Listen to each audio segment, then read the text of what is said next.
ही सगळ्यात महत्त्वाची आज मागणी आहे। त्याचबरोबरीने आज कांद्याच्या पिकाची काय परिस्थिती,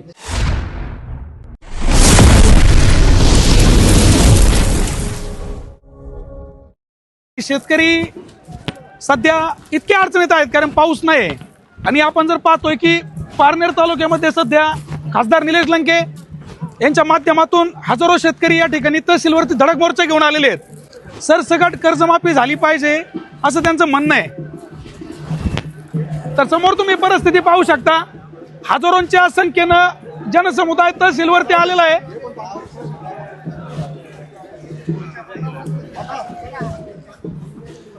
कुठंतरी शेतकऱ्यांना न्याय मिळाला पाहिजे।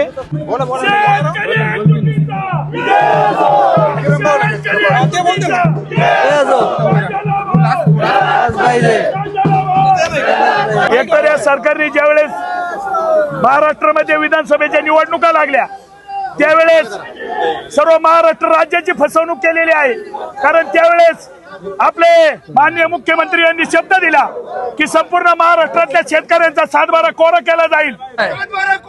झालाच पाहिजे, झालाच पाहिजे, मिळालाच पाहिजे, मिळालाच पाहिजे।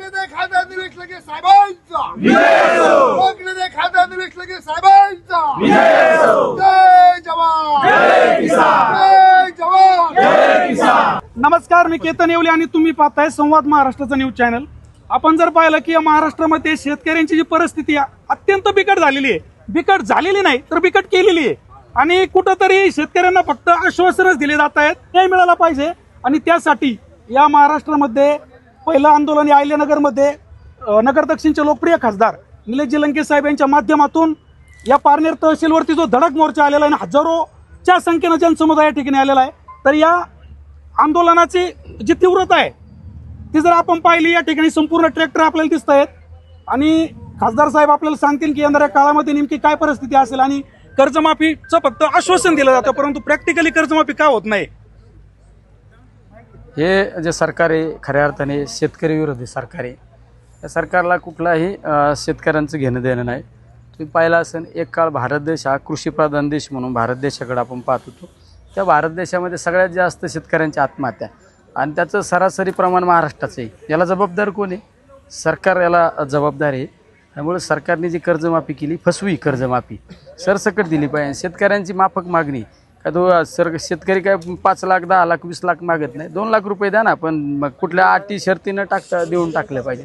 ही सगळ्यात महत्त्वाची आज मागणी आहे। त्याचबरोबरीने आज कांद्याच्या पिकाची काय परिस्थिती, दूध असू, सोयाबीन असू, कपाशी असू, याला हमीभाव मिळाला पाहिजे। या सगळ्या मागण्यांच्या संदर्भात आज या ठिकाणी हे आंदोलन आहे। दुधाला मिळालं पाहिजे। आज लाईटची काय परिस्थिती, 20-20 घंटे लाईट नसती।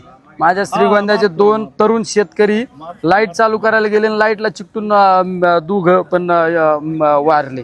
याला जबाबदार कोण आहे? सरकार जबाबदार आहे ना। त्यामुळे आमची तर म्हणणं आहे, आज हे थोड्या प्रमाणामधल्या काळात 10-15 दिवसापूर्वी रोहितदादांनी उपोषण केलं, अन्नत्याग आंदोलन केलं शेतकऱ्यांसाठी, त्यावर कुठला तोडगा निघाला नाही। आम्ही आज आंदोलन करतो, अधिवेशनाचा दुसरा दिवस आहे।